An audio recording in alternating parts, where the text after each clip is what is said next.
to Beyond the Ring, a podcast that covers all things in the stock show industry from the informative to the insane, starring Ryan Rash. Those who don't believe in magic will never find it. And Dale Hummel. You should not do things just because they are different. They need to be better. Now on with the show. Welcome to Beyond the Ring. This is Dale Hummel, along with co-star Ryan Rash. Hello, hello, hello. Ryan, I suggest the world is fairly calm this week. Let's go straight to the main topic. You're so funny. I have not watched much of the news. You're so funny. What do you have for us? I have some opinions on the big picture of the world. You're really serious that nothing's going on in the world? We're like on the verge of World War III, sir. And I want to address that if you don't mind. And like, I'm not joking. I'm not being funny. No. We are literally on the verge of World War III. And I've thought through this in detail every night before I fall asleep. This is why you have been watching the news. I did not. I mean, I've seen the news in the background. I have it on in the background, but haven't paid as much attention as sometime. But the Astros lost. In case you were wondering, that was very disappointing. No, that was not on my radar. Yeah. Not even close. So Callie's in warning. China is not going to use a nuclear weapon. They want to take over the world. They don't want to destroy the world. Does someone like Iran or your nut Kim Jong, Jim Yu, North Korea, or a Just terrorist say Rocket group? Man. You can't ever get his name. Yes, Rocket Man. There are those out there that would use nuclear weapons. I do not believe it to be China. I do not believe it to be Russia. But we're soon to have nuclear weapons in a lot of other hands. And I think Iran and North Korea are going to be those that place the weapons in the hands of other terrorist groups. And I consider those two countries basically terrorist groups, even though they're a solvent nation. The other thing that I wanted to address, and this is going to be a little bit of a rant, and I don't know that it's actual current news, but in the big picture of things, we're stretched on our conventional weapons. Would you agree, Ryan? We have weapons go to the Mediterranean, weapons going to the Gulf, weapons, in theory, ships heading over towards Taiwan. We're trying to manage the Ukraine issue. There's a lot of things going on there. And while we're stretched that far out, China is kicking the shit out of us from a cyber warfare standpoint every single day by funding anyone and everyone that can do anything to bring down the U.S., whether it's the drug cartel supplying fentanyl ingredients to them in Mexico, to siphoning money into Russia for the Ukraine war. And guess who's behind funding Iran? Besides Obama giving them a bunch of green cash for a nuclear deal that didn't work, and Biden releasing $6 billion for a few hostages, China is also behind that. They're gonna be now. They have like 100-something hostages, by the way. Yeah. So Iran is funding Hamas and Hezbollah. China is funding Iran, and guess who's funding China? We are. Yeah. The consumers, us, the U.S. population, every single listener. I'm still not getting rid of my iPhone. I'm not. I understand. And I'm going to try to be more realistic, because I am as guilty as anyone that I will end up purchasing items, and when they arrive, I'll see made in China on it, and it upsets me. But I have to be more diligent on trying to find those products that are not. And sometimes you will not have a choice. And that is ridiculous, that if we could bring manufacturing from China back to the Americas, I'm not saying the U.S. necessarily. Let's bring it back here to Mexico, Central America, South America, even Canada, and the U.S. If our lazy ass populace would get off their ass and be willing to work and not sit around for entitlements, we could do this. Without that happening, we're screwed, because we continue to fund China, who continues to fund all of our enemies and to continue to bring down the U.S. And for some reason, the populace, the politicians, everyone seems to be either blind to this or they don't think it's real. And I promise you, it is real. In Ryan's statement that we're on the verge of a World War III, I'm not disagreeing with that. I think I can take it a step farther. I think we're already there from a cyber warfare standpoint, from a bioweapons standpoint. I think China is already doing everything possible to take us out. They're just not going to do it in a conventional war fashion. And I think they're smart in the direction they're taking, and they're very diligent on sticking to their plan that they have. That's my rant. Well, that's good. Do you feel better now? No, I'm sure my the heart listeners rate's- feel so no. much better. My heart after rate's hearing up a you. little bit. No, I hope it resonates with one person out there, that I can get somebody on my team to at least pay attention to what they're purchasing and the fact that we are funding our own demise. And that is ignorance at the highest level. Okay, well, I have different things because, again, the World War III of it all is scary. But so back to the presidential race. I need to inform you about some of your boyfriends because you have two. Anyway, Viagra Ramshackle, your biggest boyfriend. No, he's kind of been off the. I haven't even seen him off the. Well, he is one of three that have qualified for the third debate. Your other boyfriend, DeSantis, Nikki, and him. And so, anyway. So there's only three right now in the third debate. I wasn't even that aware qualified. of that. Yes. And others still have a chance to qualify? Yeah, but Or they're that's not it? going to make it. So that's pretty They much still it, have a you think? chance, but they're not going to make it. Yeah. Okay. I think that's good that they narrow it down. Anyway, Viagra, he has now gone on record saying, and let me get this, I want to make sure that that the notion of the United States reevaluating its United Nations membership or potentially pulling out of NATO is completely reasonable. Okay. Do you have any thoughts on that, sir? Well, one of your heroes said that as well. He did not pull out of NATO. He absolutely, at one point, and I don't disagree with him. I think NATO is sometimes a problem. And What Trump said is the rest of NATO needs to pull their own weight. yes, or he is out. He is not contributing any further. So paraphrase it, whatever. And I agree with him, and I'm glad he said that. I don't think that we should pull out of NATO. I'm with you on that one. And Viagra is probably a little far off. But all of those. He also said last night, and I watched this, said that if he was the president of the United States right now, that he would not be sending aid to Israel unless they met his conditions. Now, he couldn't explain what his conditions were, but I mean, if they were reasonable conditions, yeah, I'm okay. I mean, they can't stop them from a ground invasion, which I believe the Biden administration is the reason that there has not been a ground invasion, good or bad. I think there's pressure coming from them to not do that, but that's not the face they're putting on publicly. Just Joe's face when he wasn't. well, doesn't no, have his Joe script. doesn't know anymore. No, he doesn't. He really doesn't. First, he went over there to Israel for 7.5 hours, and he was like, "We stand with Israel." Now, yesterday, he said he wanted a ceasefire, so he's very confused. But then they came and corrected him, didn't the defense secretary? They come on? tried, yes, tried, okay. but he said they wanted a ceasefire. So again, Joe He's a doesn't know. Did you see Joe on the? he's a little confused on it all. I saw a picture of Joe on the beach again. Windy beach. Sure. Walking down the beach. Not walking, just kind of Gimping. not. I don't know how to. No, it was a fairly. There was motion. It just wasn't very stable. If he was an animal, I don't even know how you describe it. Not even arthritic. Just no balance. No cognitive ability to control his muscles. The only other thing that I have on the president's race, and I'm going to talk a little bit about the speaker. So a new poll came out, and I shared this poll with Dale, which he did not read it as I said he would not. And I Read had the to first explain paragraph. to him. Right.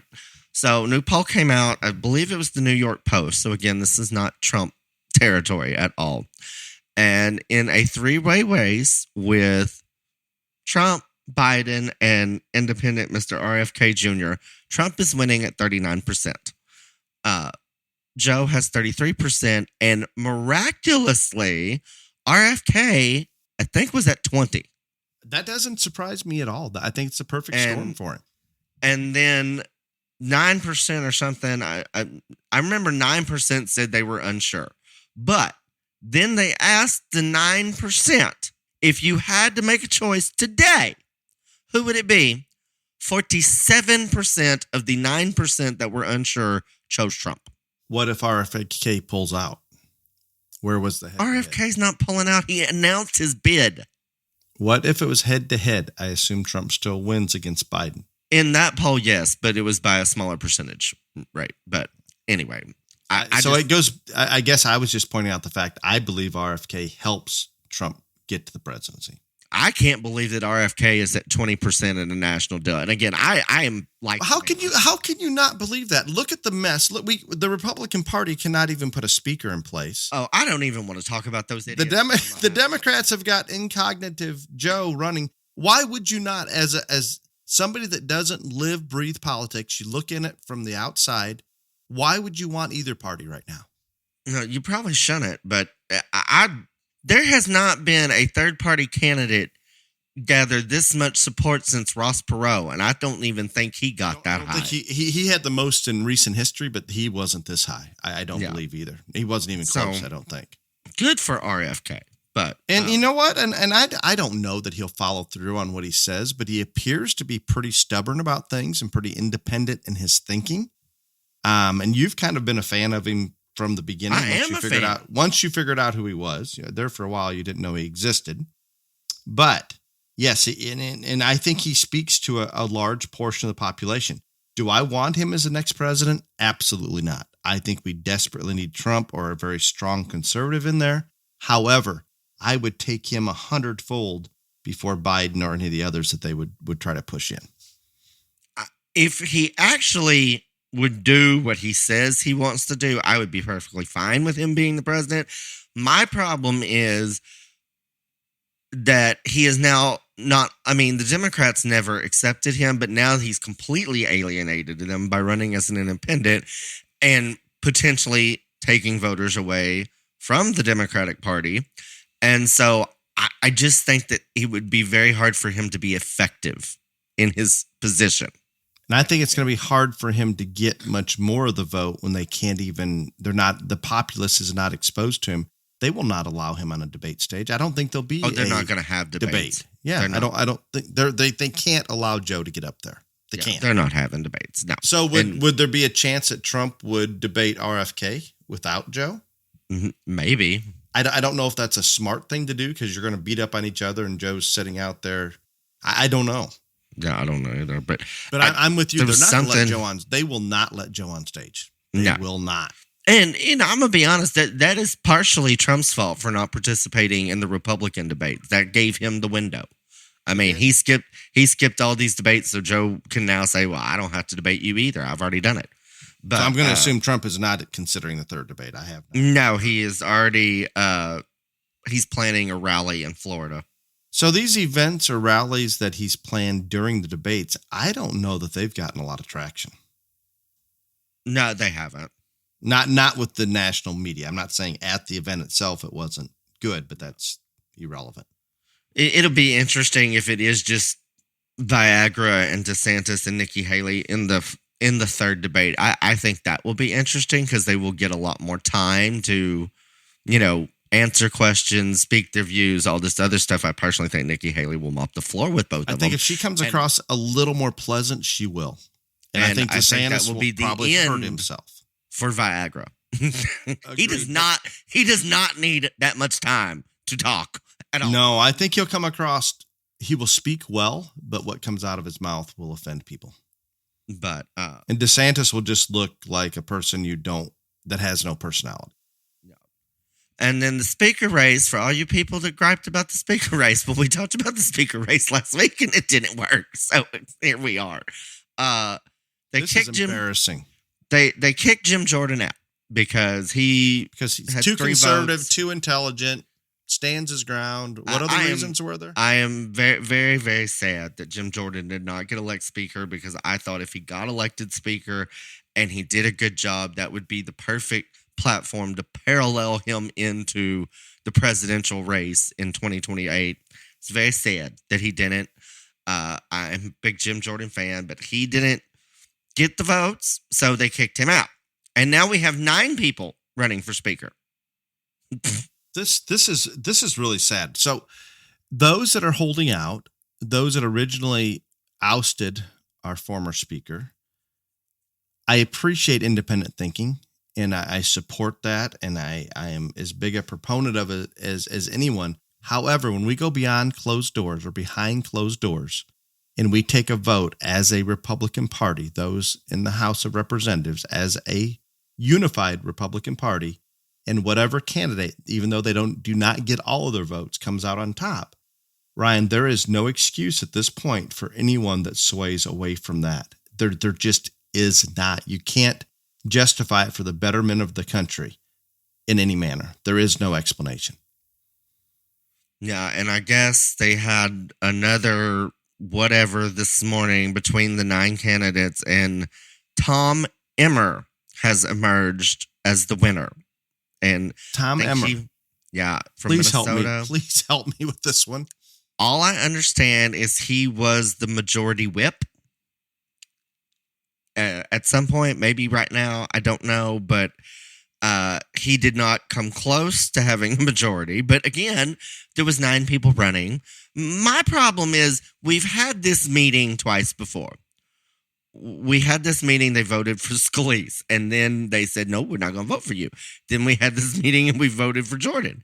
And obviously that didn't work. So what makes us think that this person is going right now, there is nobody that's electable. There isn't until the party comes together and pulls their head out of their ass and votes for whoever gets the majority. You want to, okay, here you go. He got 90 votes. Johnson got 37, Donalds got 33, Hearn got 31, Scott got 14, Bergman got 7, 2 presents, and 3 others.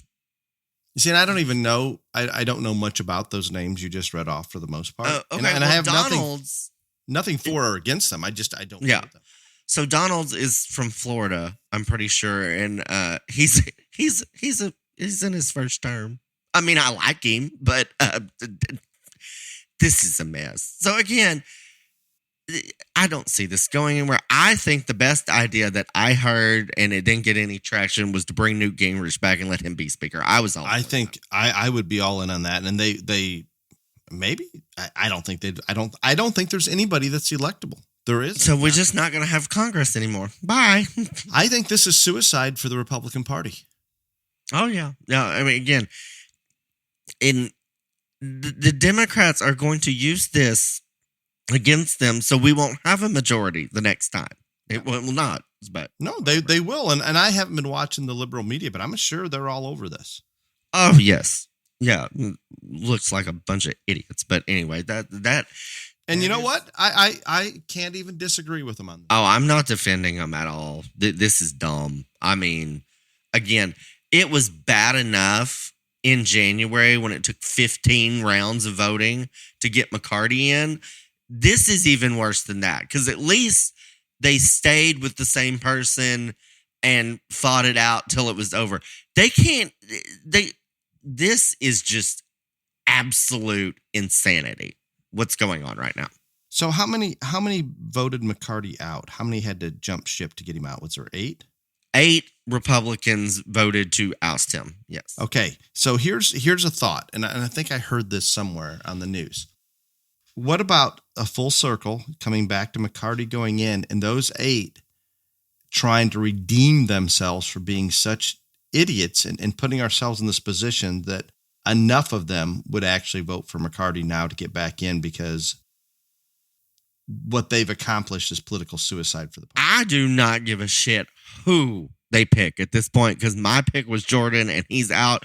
I don't care who it is at this point. If they want to put McCarty back in there, go right ahead. But like, They just have to have somebody. pick somebody, damn it. A warm body. I do not care. So I heard one of the media talk about Newt maybe coming in there, and I agree he would. I'm all in there if he was willing to do it and can get the vote. I just don't think these people are gonna. I can't even put into words the disappointment that I have with the ignorance that's going on there. It's way. Well, for not having much for current events this week, it went kind of long, right? Yeah, because again, as you said, nothing is going on in the world at all. Period. Nothing. Do you have some positive BTRJLA news? I'm gonna try to do better at this than I did last week, because last week it was terrible. Did you look at the names before? Did you look so Novice Goat is what we're doing today. The current top 10 in Novice Goat. Emma Bradley from California is first. Bryson Park is second from Indiana. Third place, Colton Danke from Indiana. Fourth place, Jolene Park from Indiana. Indiana is like whipping the ass in the goats. Eli Hambrick of Arizona is number 5. Number 6 is Spencer Bear. Oh, and Eli, I said Arizona. Spencer Bear from Virginia, followed by Clayton Knotts of West Virginia. Parks Payton of Montana. Number 9 is Shelby Shiflett, of Virginia.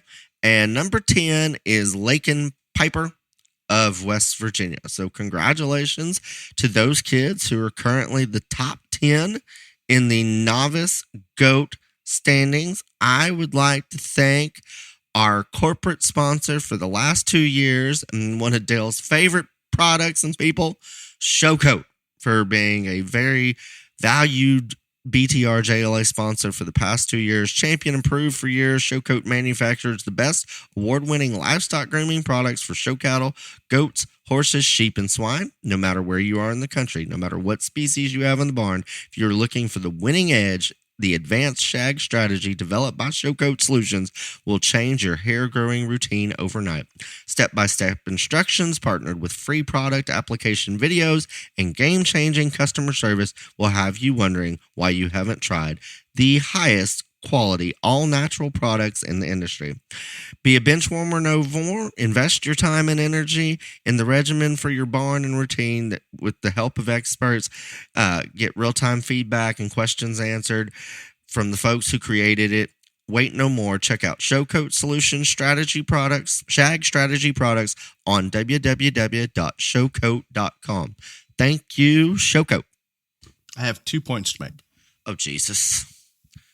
This is you don't get to make points. Yeah. The reason you picked novice goat, I know why. I go in order. No, those were the easiest names to pronounce after last week. You felt like a fool, so you found an easy one to pronounce. That is why.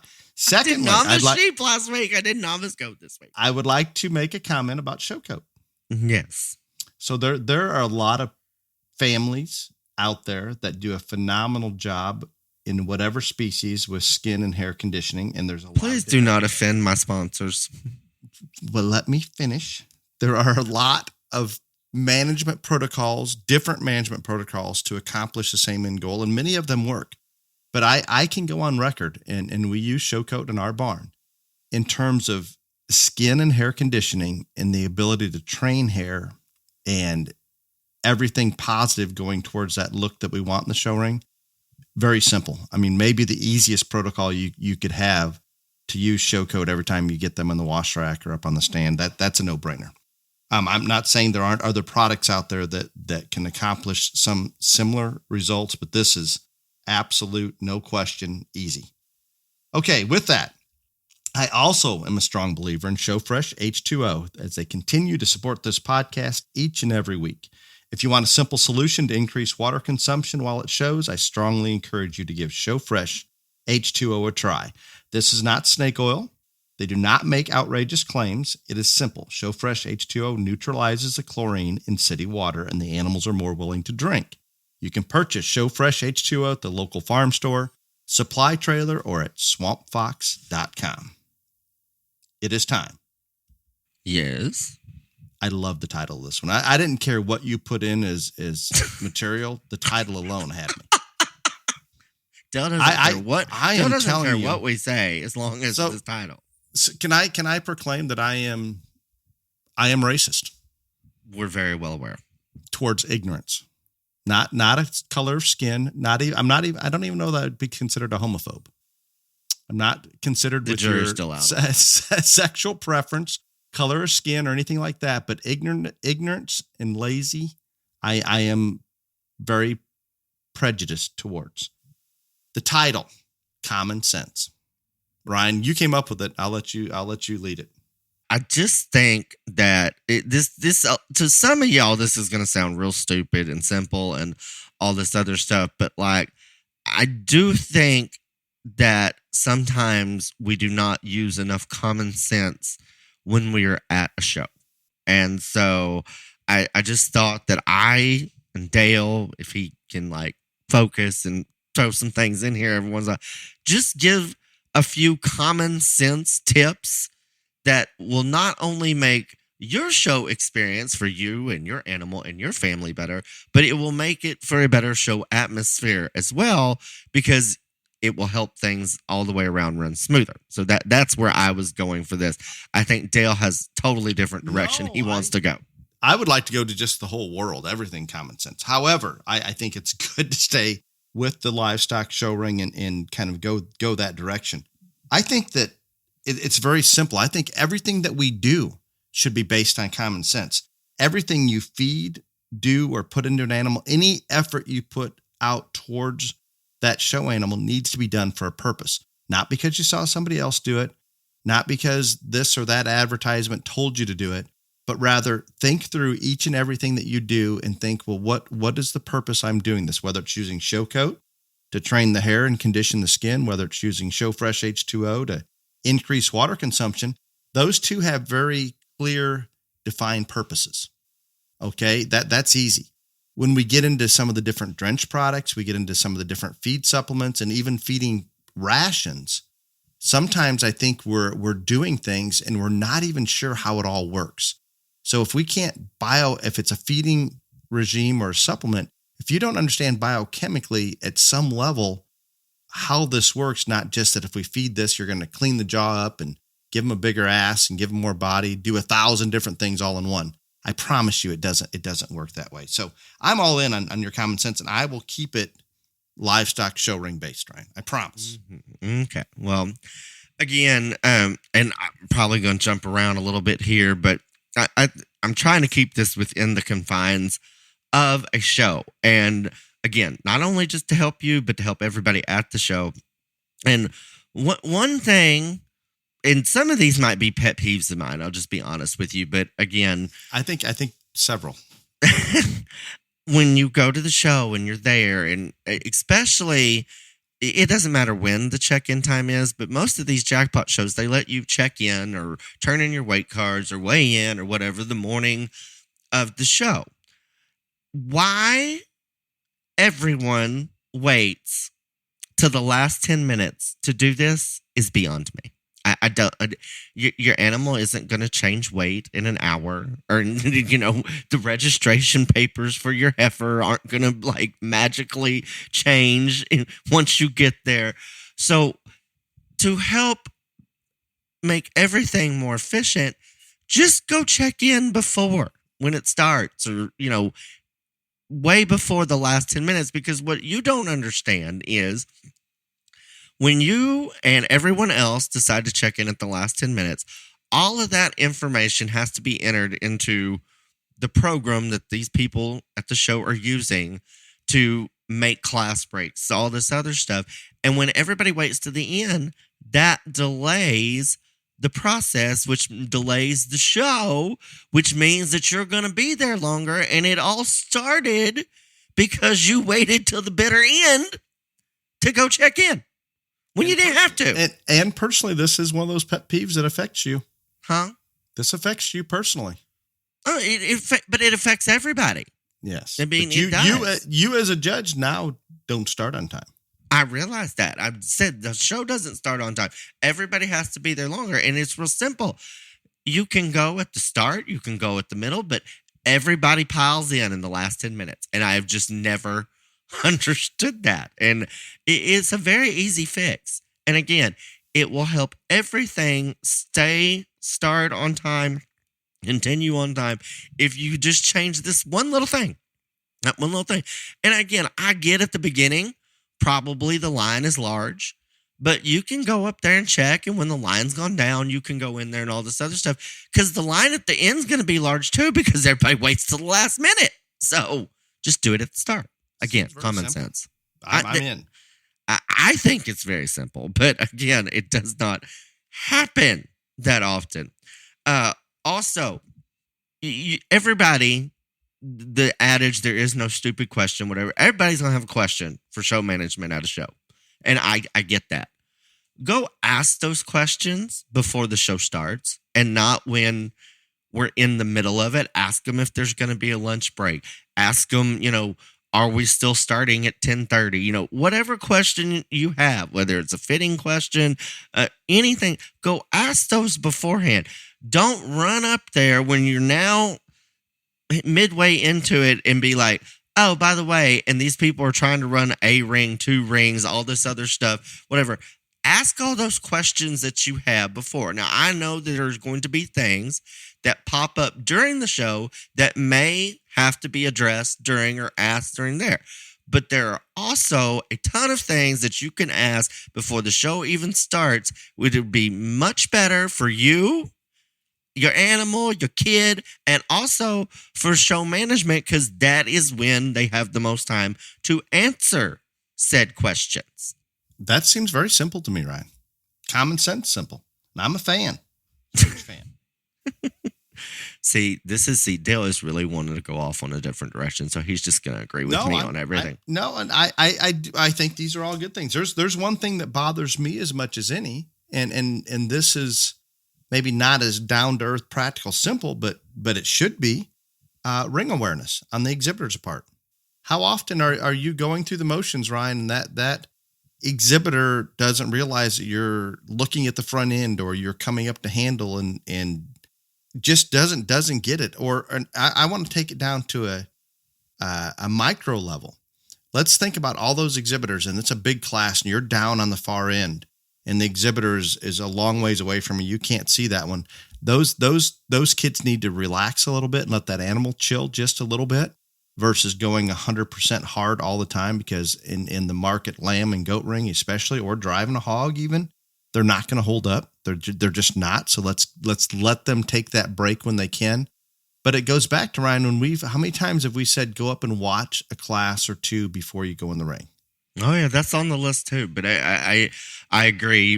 Ring awareness is something that everybody needs to work on. That sorts those exhibitors, in my opinion. Their ability to perform in the ring. Ring awareness is maybe at the top of mine. Yeah, I mean it's definitely a thing that everybody should take very seriously. And I'm going to go on the sermon of watching class here in a minute. I'm just trying to go in order of how you should do things at the show. So you've checked in, you've asked your questions. The next thing that's going to happen is they're going to post the show order and the class breaks. People are human. They just are. There are mistakes made. So you have to go up there and you have to check the class break. Make sure your animal's in the right breed. Make sure that animal's birth date or weight or whatever is correct, and you're in the class that you should be. If you're not, then again, go point that out to the show management right then so you can get it fixed before the show. Do not wait till you go up there like, oh, well, we saw this. This happens. I'm not joking. Yeah, we saw that we were in the wrong class, but we didn't tell y'all till we got up here, but we're not supposed to be in that class. That doesn't work. It just does not work. But so check the class breaks, check the show order. Also, take pictures of those class breaks and those show order. Count the number of animals that are going to show before you. This is valuable information to know. So you can use that in terms of when you need to get your animal ready, when you need to start, all this other stuff. It sounds so simple, but I promise you, it is a very, very valid, very important tool at a show of any size. It does not matter what size the show is, to know how many are before you and if you're in the right class. Excellent. So we're trying to go in order. I should have spoke up earlier. Oh, okay. Because this maybe is the very beginning one. So after we've hauled these animals for hundreds of miles, if we go from here to we've shown at Cow Palace or Phoenix, that is a long drive, Ryan. Long. I know you fly everywhere. You never drive that far, ever. But it is a long drive. I wouldn't make it. So when these animals show up, what is hard for me to understand, anytime that we go a distance at all, when we get to the show, it's important for me to feel better at least. And I think for the animal, let's let them chill, relax, rest, sleep, whatever we can do, rather than bothering them nonstop with whatever we want to do, getting them on the stand or washing or whatever. if there is time, let's allow those animals to rest once you get to the show. And I think in the process of packing your trailer and doing everything that you can preparing to go to the show, let's think about how can we keep these animals on feed and water at the show as best possible.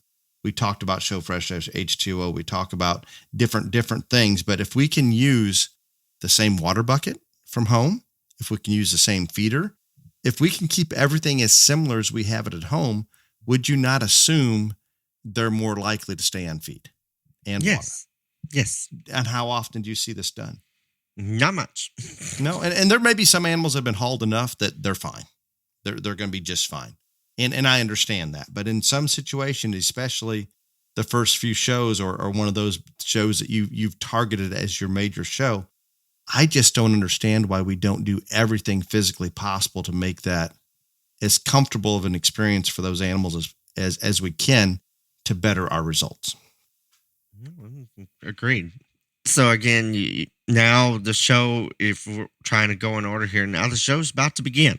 And so when we're doing this, or our group, whatever, I'm going to be honest with you. The most important person at the show to me is the person that I send to the stands to report back to us on what's being judged, what class is in there, all this other stuff. And maybe not everybody has a big enough group that they can do this, but you can have someone that is designated. Not everybody's going to be fitting that animal, but you can have someone that is designated that every 10 or 20 minutes, they go up to the show ring and they find out exactly what class number's in the ring and they report back.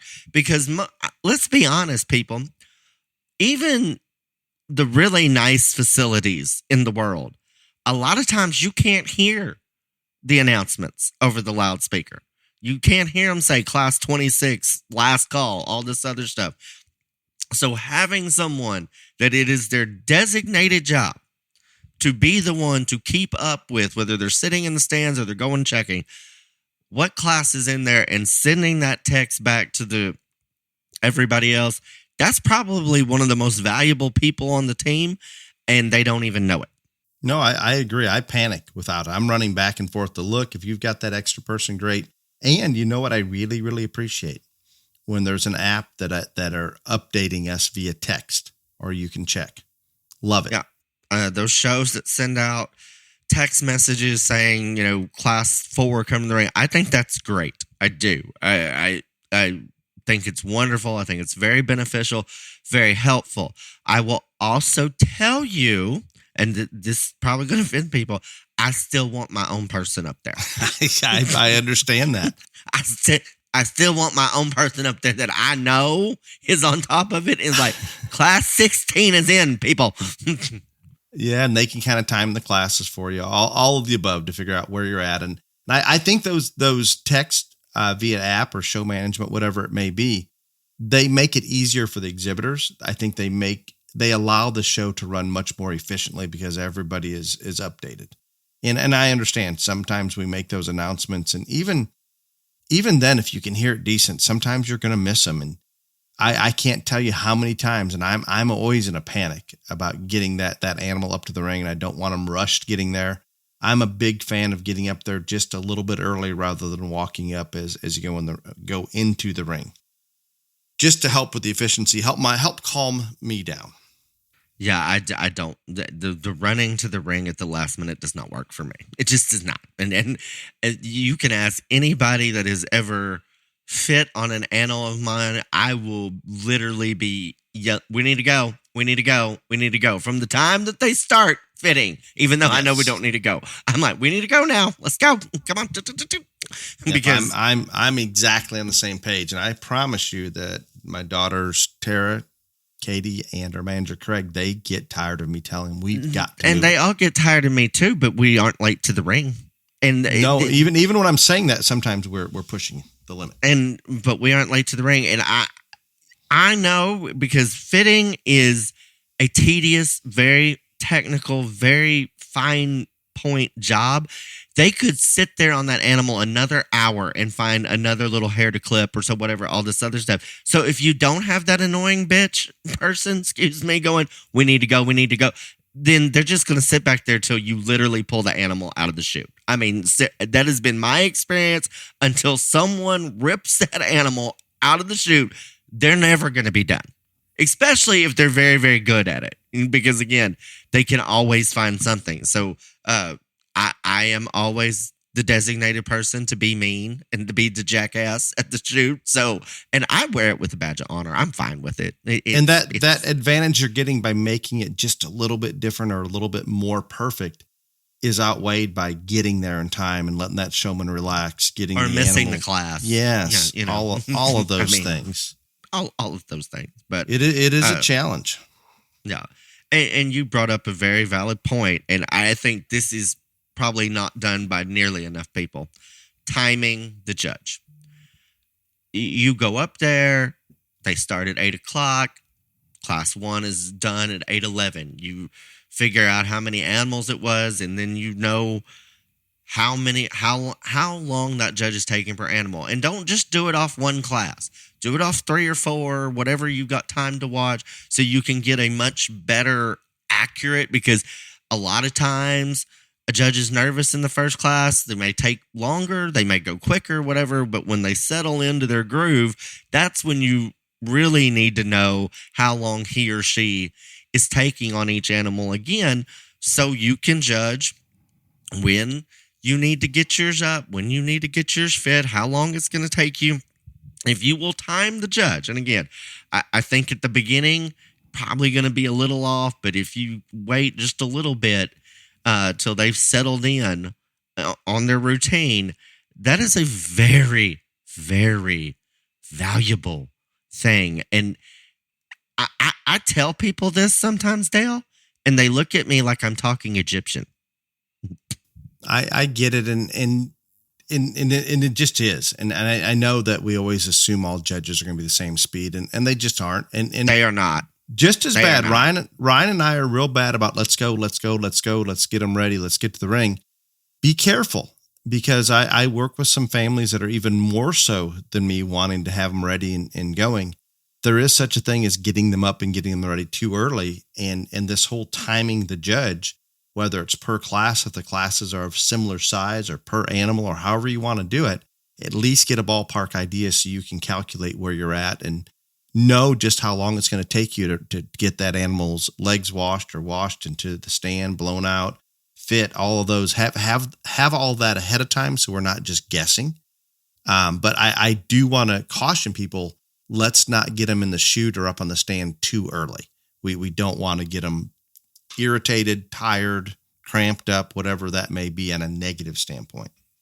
No, I think that is just as bad as missing the class, is getting them up too early and having them stand too long and all this other stuff. That's as negative for how you're going to end up in the show as if you don't get to go into the show because you're late. So yeah, that's a very valid point. But I want to touch on something that you said, that all judges don't go the same speed, and they do not.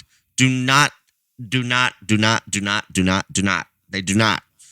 And some are super fast, some are super slow, and then there are some that are right there in the middle or whatever. But you have to know those things. And I'm also going to be honest with you.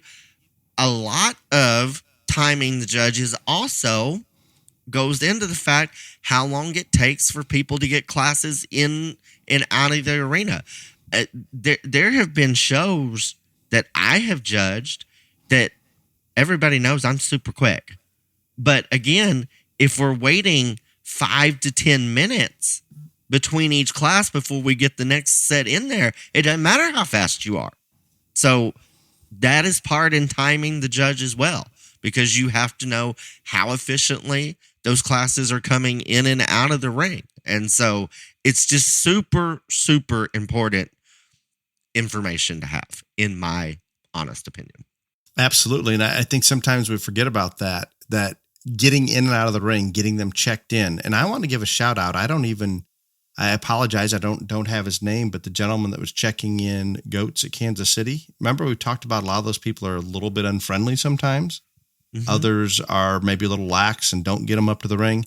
This young man did a nice job, Ryan. He was pleasant to those exhibitors. He got them in, was professional about it, and that makes a big difference. That person right there sometimes dictates how long that show's going to take more than the judge does. Oh, I think probably more.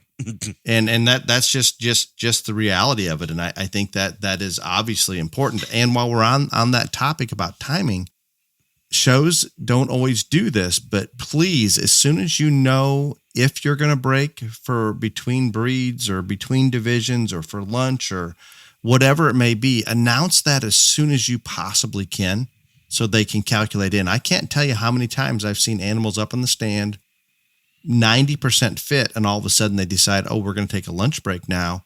And that animal is, what do? You don't have time to go break down. You don't want to keep them on the stand until lunch is over.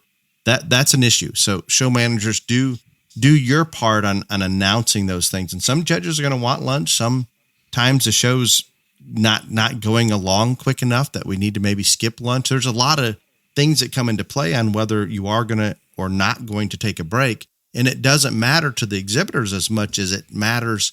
Let them know so they can time things correctly. Yes. And we've said this 1,000 times, and I'm going to say it 1,000 more times, and none of you people listen, and I wish you would because you would be so much better off. Take your child up there and go watch the class. Just do it. I'm not going to say that anymore. I refuse to talk about that anymore. It does not work. The more we talk about it, the less it happens. I'm not trying to be mean, and I'm not trying to be rude, and I'm not trying to hurt anybody's feelings. But I can't tell you how bad it looks when your kid or a exhibitor has no idea where they're going, where they're supposed to be, any of that. And it happens multiple times at every show I judge, and it is the simplest fix in the world. Just take them up there, watch a class or two. It'll be 5-10 minutes of your time, and it will be the best 5-10 minutes of your time utilized at that show, because when that child goes in there, they will know, okay, I'm supposed to go over here, walk this way, set up here, then we're going to go around to this deal, and this is how we're going to set up, and the judge is either pulling last to first or first to last, and that's where I head out and all this other stuff.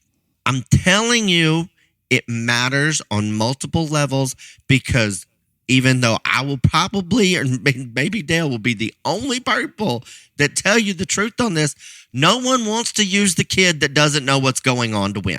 No one. I'm not going to hide that fact at all. How many times and sometimes these are the kids that are first in the ring because they were lined up that way or whatever. How many times are you standing out in the ring, Ryan, and here comes a child into the ring with that blank stare, looking at you like, what do I do? Class after class after class. And whether you want to use them or not, subconsciously, it's going to hurt that person, period.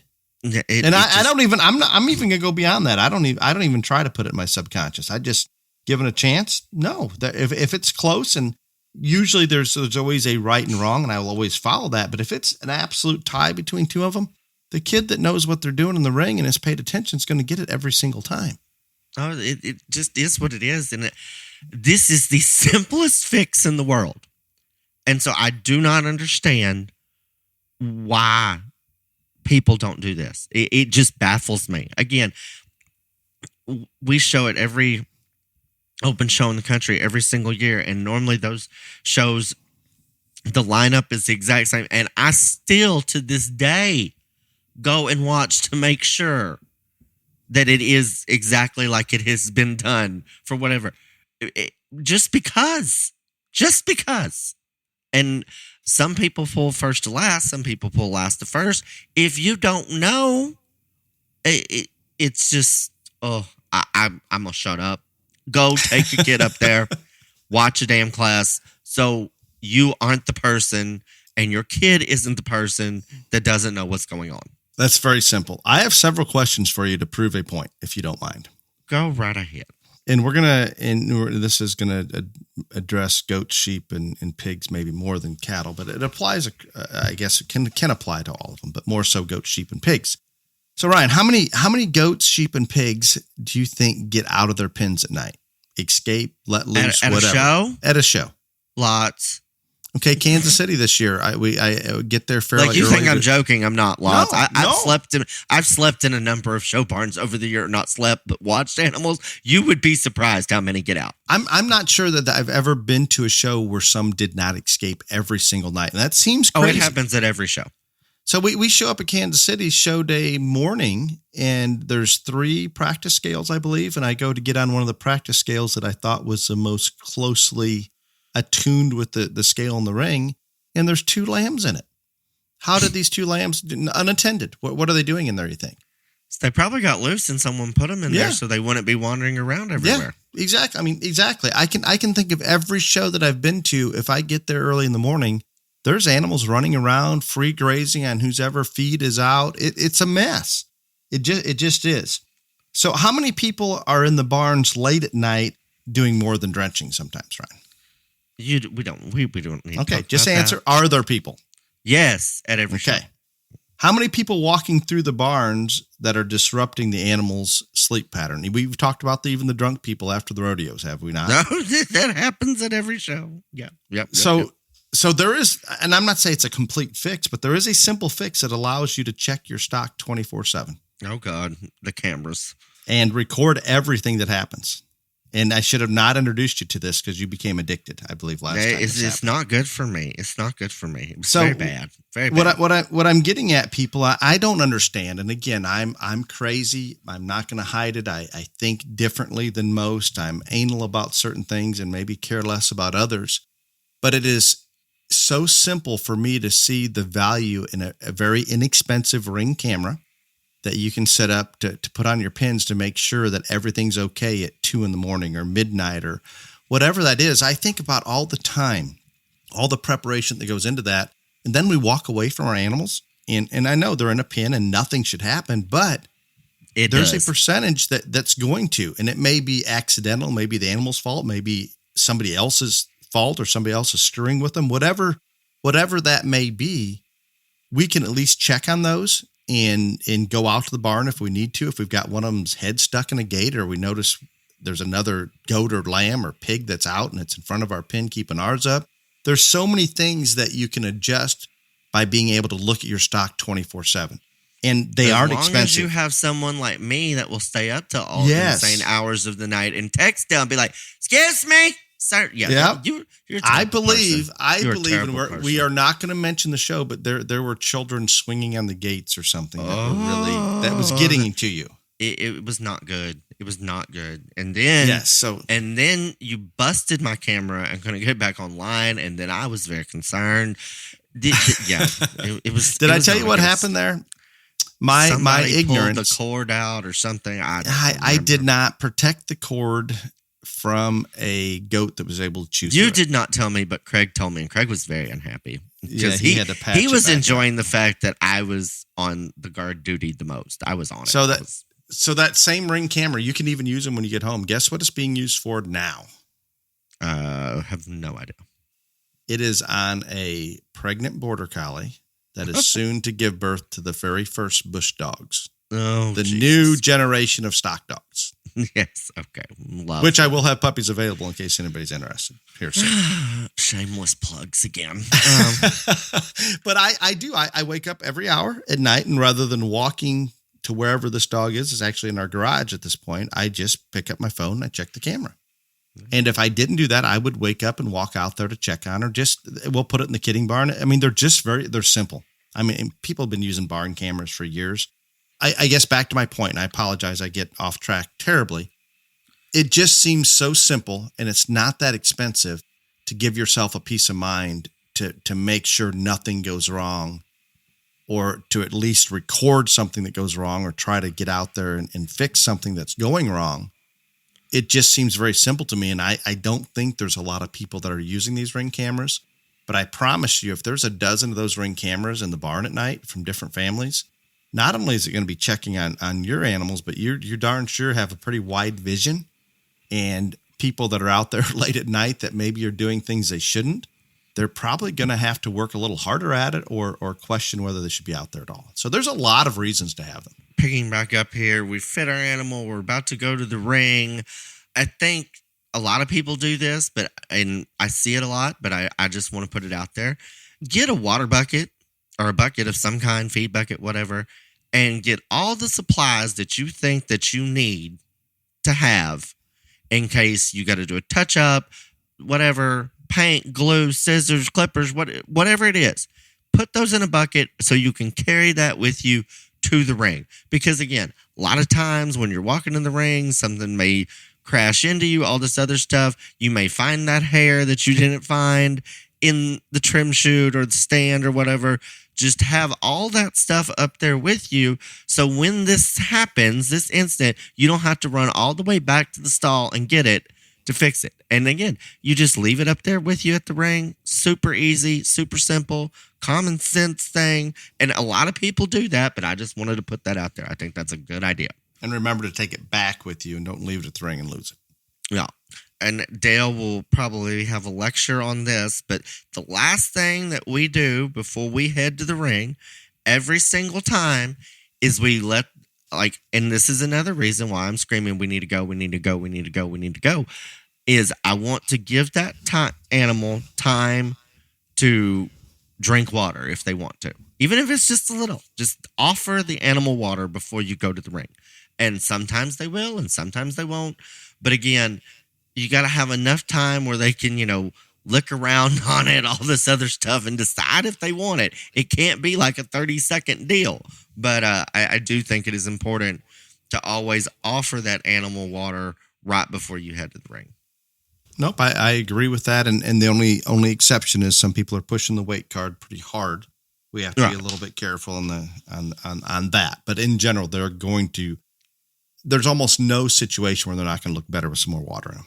Very, very seldom. And these next, or two of the next three are kind of like some of my pet peeves. But you've already had some pet peeves. No, not this one, but the next two are really big pet peeves of mine. But anyway, Dale, would you agree with me that most people, or a lot of people that do this, they show the same breed, whether it be Durox or Dorper or whatever, but a lot of them stick to one breed at a show?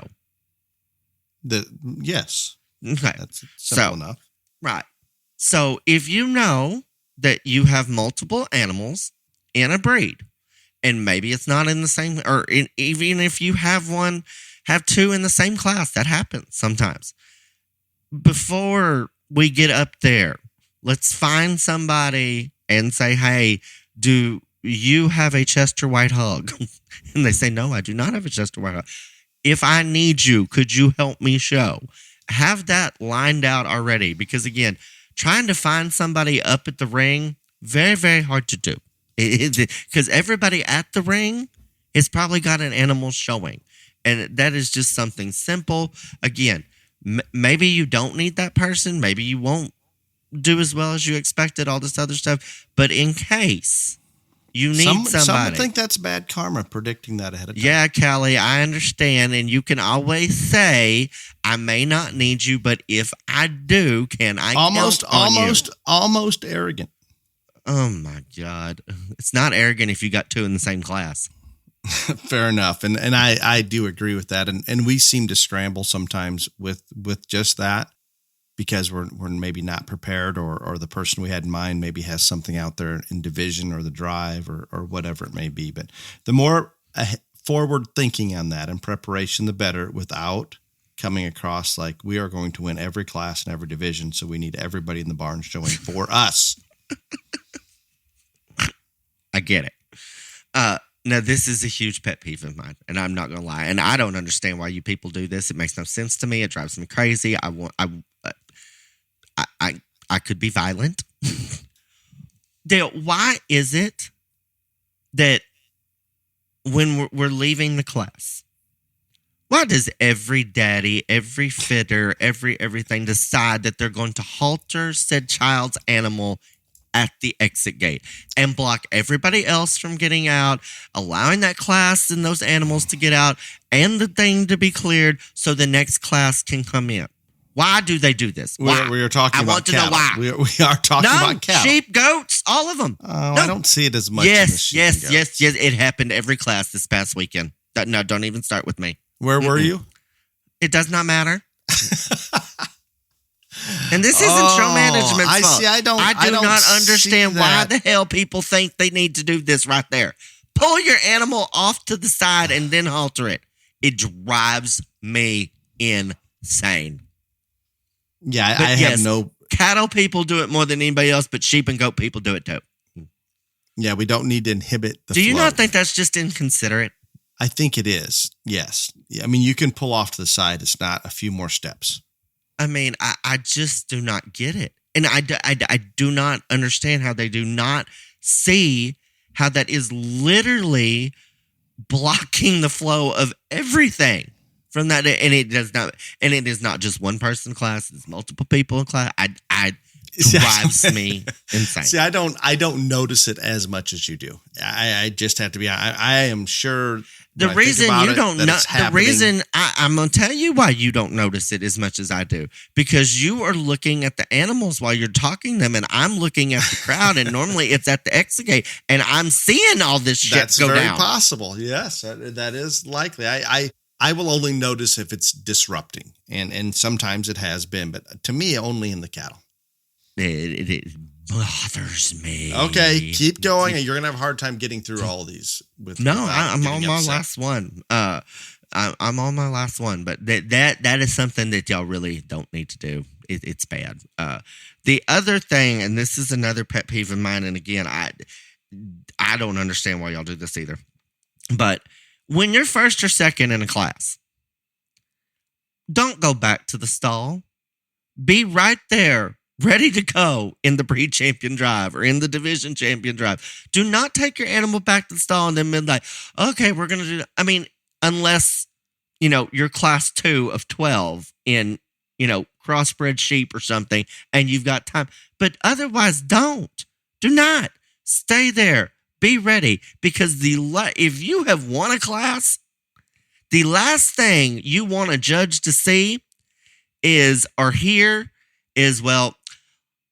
class 6 first place isn't up here or whatever. That's going to put a very bad taste in that judge's mouth, that you won a class and you're not ready for the breed or the division champion drive. And again, you've got your little bucket of supplies. There's no reason for you to traipse all the way back to your stall. Just stay there and be ready. Efficiency, flow. Dale, you have Manners. to admit, you have been in a situation where you're a judge and a class winner wasn't there and it pissed you off. I would say that it's irritating. Yes, that Okay, we same have all, thing. It's not fair to the other exhibitors. They're all out there. It doesn't work. If we can all come in, we're not waiting on them. What gets me, and again, and I can blame it on the exhibitors. I can blame it on the show management. I mean, you can put responsibility on a lot of things, and it's not easy to do. I can't tell you how much I appreciate when I'm at a show, and as soon as I get done discussing that class and they're out the gate, the next class is ready to come in. What wears on me is that 5 minutes, sometimes 10 minutes, sometimes even longer, that you're waiting to let the next class in. I go crazy in that downtime. I'm thinking about everything. It is not good. And I shouldn't. I should just breathe and relax and realize it is what it is. And I do understand that things happen. Sometimes the microphone system or whatever, it's just not going to flow as well as it does. Maybe there's not enough people that volunteered, and thank you to those that do to try to help things move efficiently. But that downtime wears on me probably as much as anything when I'm judging a show. There you go. Again, and some of y'all are going to think that this is the stupidest episode either ever because you do all these things or you know about all these things. But again, I just thought it was a valid reason to remind people that sometimes we don't do the common sense things at shows. And these are things that came to my mind. Very sensible, easy to do things that don't take a great deal of time, effort, or energy, and not only make your experience, your animals' experience, your kids' experience better at the show, but everyone's experience better at the show. So there you go. Absolutely. I think it was good. I like this. And I did not do part 3 of Hummel Livestock this week. No, again, I told y'all, 2025, January 2025. It is scheduled for next week, and the conflict. How is it scheduled for next week? I discussed it with our project leader on our Argentina cattle project. Uh-huh. He was flying today, here to come do some flush work for us from Canada. But once he gets back home, we can try to schedule around him, and it'll be. You're going to enjoy Hernan. I'm going to explain something to you. On Sunday, I'm judging at the Mid-American. On Monday, you have 1,000 children going to be at your house. On Tuesday, we have another 1,000 children that are going to be at your house. Wednesday, we're doing a coaches, livestock judging coaches clinic for the National clinic at the National FFA Convention. So I'm glad that you got this guy scheduled out. Well, it's going to have to. Let's hope Clifton is not listening, but it's going to have to be Thursday, I think. Wednesday night? No, Thursday. I'm flying home from that, so it's going to be Wednesday night. But anyway, yeah. Anyway. Oh, that's painful. Yeah. No, you're right. I did not think about the schedule. Yeah. So when he's not on here next week, when the little we're going to make it. We're going to make it work. Canadian. I don't know. Argentine. I thought he was Venezuelan at one point. But anyway, when he's not on here, just remember I said January 2025. Voodoo Angus. We're gonna get this done for various reasons. I actually have a couple animals selling here next month, so we have to do it before then. Shameless plug again. Yes, I didn't say where or anything like that, but there may be a couple females. Okay. And after you show up and look at these donors that we have on farm, you're gonna want one. Jessica Rabbit looks amazing. Nursing twin bull calves. Twin bull calves. Yeah, the twin bull calves on a first calf heifer, they look fine, but maybe not as bloomy as you would like. Well, we're moving on to question and answer, and I would like to thank Basic Animal Health for bringing this portion of the podcast to all of our listeners. Basic Animal Health is dedicated to providing natural solutions for your animal's needs. Their current 3 products are Gut Health, Show Focus, and Trailer Ride.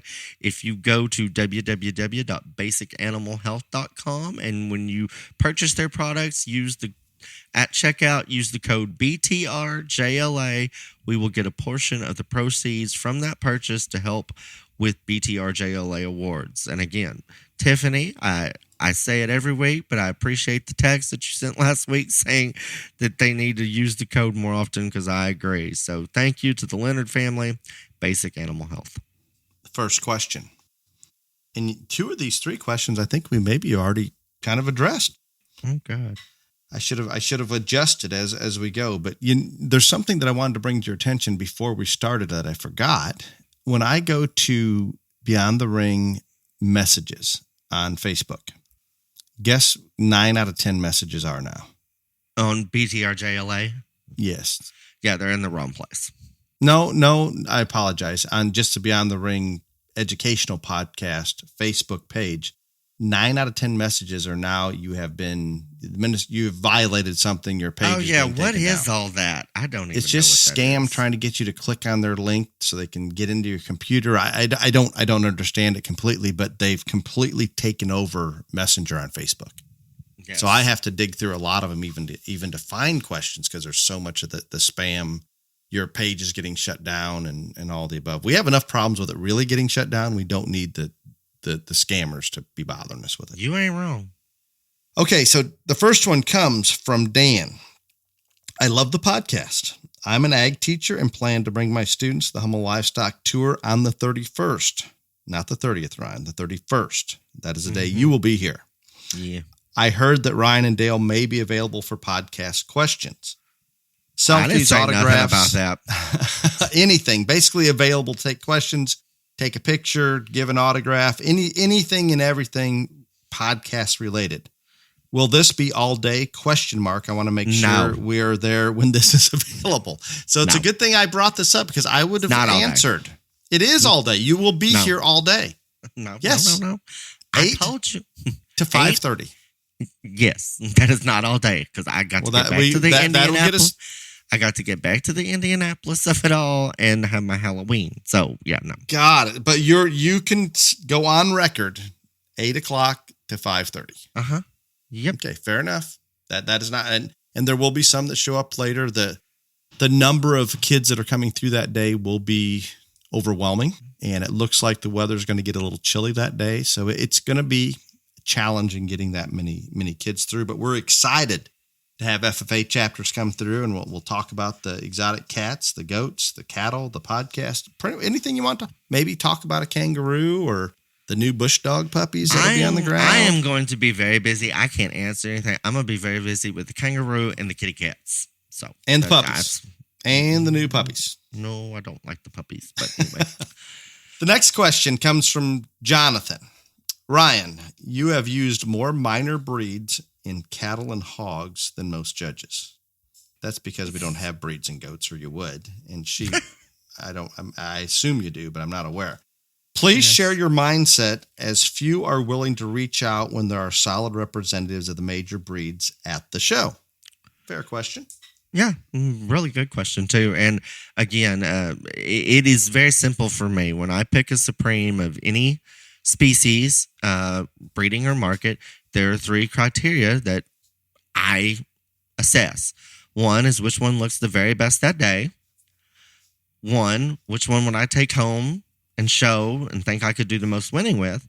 But also the third criteria, and probably the most important to me, which one of those animals would be the most competitive at a national or international type show amongst their contemporaries within their breed. Because again, and not everybody has that same philosophy, and that's fine. And that's why a lot of times crossbreds win a lot. And that's cool because that's what they want to do. But me, I think it is important to recognize and to see that, you know what, this Red Angus heifer is going to be way more competitive at the Junior National Red Angus show than maybe that Simmental heifer that won the semis is going to be. And so that is something that I take very, very seriously. And that's why Berkshires and Dorpers and whatever and mini Herefords and all these things can win and have a shot under me, because that is one of the 3 things that I consider when picking a spring. Excellent answer. The next one, I think I don't know that we answered it directly, but we did talk about, and you had no idea what these questions were going to be, but I think we still went down that path. This one comes from Joan. Dale and Ryan, I'm a longtime listener and enjoy your current events equally as much as the livestock information. What are your thoughts? What are your thoughts on RFK running as an independent? Does the issue with the House Speaker not being filled, along with the mess in the White House, open the door for an actual third-party candidate? Oh, I said months ago, I said that if there was ever a time for a third-party candidate to shake things up or maybe get elected, this would be the deal. Because, again, there is a portion of the population that are never going to vote for Trump, and Biden is an absolute joke. And if he stays the nominee, which I still hesitant to say that he will, but I say he will not. And they're getting but it's getting to the point in the game that decision's got to come out, because there have already been states that you had to fill out your form and have it submitted to be on the ballot by now. I wasn't aware we passed some of those dates, didn't we? So then again, I've got to be careful with that prediction. I predicted the same thing, Dale, but I'm just telling you. And then again, I've explained this to Dale too. No matter what they do, the primaries and all these things are good and they happen, but when you get to the Republican and the Democratic National Convention, basically anything can damn happen. And so Biden may win the nomination, and maybe when they get before the convention, he pulls out and they have an open convention and elect whoever the hell they want to. I don't know. But so you're talking about deadlines for the primary. Yes, deadlines for the primaries. Yes. Yeah. Okay. And so those are passing and going to continue to pass, and he's still the one up there. So I don't know, but I do think that RFK was smart to pull out of the Democratic deal and run as an independent, because I think that's his best chance, because the Democrats were either going to shoot him or never give him any traction. And so, yeah, I think I gave you the poll numbers earlier as the first poll I saw in a three-way race, and he's not sucking currently. I think, and we talked about the mess with Speaker. The Republicans look like buffoons, and Biden and the Democrats are idiots. They don't even know what that whole administration. It doesn't matter what the topic is, but just like on Israel, we stand with Israel. Ceasefire. I mean, one hand doesn't know what the other hand is doing, and they talk out of both sides of their mouth. So yeah, I think if they actually had debates, and it was Biden or whoever and RFK and Trump and everybody participated, I think RFK would even get more percentage. I think if he could get in, if they had, and they aren't going to, if they had debates, and if he had a war chest in terms of campaign dollars equal to the other two or more, I not only think he could get some traction, I think he could get elected. There are enough people that are not going to vote for Joe, and there are a large portion of the population that will not vote for Trump, period. I don't think there's very many people that refuse to vote for RFK, partially because they don't know him and don't have a prejudice against him. But I think he's in the close enough to a moderate or in the center of things. He's not going to offend near as many. He's not as polarizing. Right. Yeah, no, I agree. I agree completely. So yeah. So, you made the comment about the White House, the right hand not knowing what the left hand's doing. It's shocking to me that it becomes more and more clear, and I hope the populace out there sees this. And I don't watch the left side of the media at all, so I'm sure they cover it up. But is it not clear to you, Ryan, that Joe's, we've always made fun of his cognitive abilities and so forth, but I think what's been exposed more as of recent, and maybe just compounding, he is not in charge. He doesn't pretend to be in charge. He says, "Oh, I'm sorry, they're going to yell at me, or I didn't do this, or I apologize, or they told me to do this." He is not. He doesn't make a decision on a single thing, not just major policy. He doesn't decide if he's going to eat lunch or not. He doesn't decide if he's gonna walk to the podium and say good morning or hello. He doesn't decide anything. No, he's completely told what to do. And if I'm just being super honest, it's not that just you and I and the American people see this. The whole world sees that. And that's why we are on the brink of World War III. And it portrays weakness at every level, confusion, weakness, embarrassment on the world stage. And not so much just that we're embarrassed to have a president that has no cognitive ability. This has serious ramifications. Just like in the beginning of current events, Ryan talked about, we're on the verge of World War III. Again, I think we're already in it. It's just not being fought in a conventional manner. And I think a large part of the reason is who's in charge, and they're doing nothing to combat such in any manner. Sad. Very sad. Well, Ryan, this was good. I love anytime we want to talk about common sense. I'm all in. I appreciate the topic title and the content. I think it's good. I hope the listeners enjoy it. Until next week, be safe. Y'all come back now, you hear?